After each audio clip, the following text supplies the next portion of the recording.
isang minuto lamang. Tama. Bawat isa sa inyo ay bibigyan naman ng isang minuto para sumagot sa bawat tanong. At ang bawat katanungan na ibabato sa inyo ng judges ay uulitin na 2 ulit lamang. Ulitin ko, 2 times lamang po uulitin ang question, kaya makinig tayo ng voting. Alam mo nang sumasali ka pa ng pageant, dito ka excited, di ba? Sa Q&A. True, gusto ko yan, yung question and answer. Pero alam nyo, bibihira sa mga contestant kung excited sa Q&A. Okay, karamihan ay kinakabahan, for sure. Kinakabahan itong mga to. Okay, let's call on now candidate number 1. Candidate number 1. Okay, candidate number 1. Kumusta?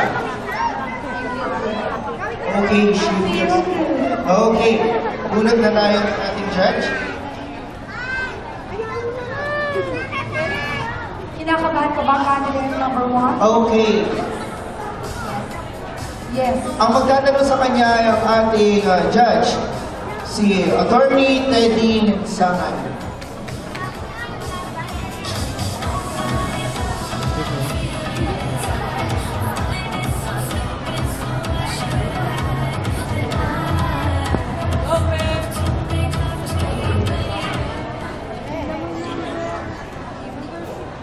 Tanong sa iyo, ang isang dalawa. Kung ikaw ang tatanghalin, L'Oreal's Kandang Natural 2012, ano ang susunod mong gagawin para hanggang mahikayat ang iba na gumamit ng natural beauty products? Thank you, Attorney. First of all, I would like to say good evening sa lahat ng nandito and thank you po sa question. Kung ako man natatanghaling maging L'Oreal's Gandang Natural 2012, una kong gagawin ay syempre gamitin ang mga products ng L'Oreal's. Kasi paano ko may i-promote ang gandang natural kung ang ginagamit ko naman ay mga chemical na mga beauty products.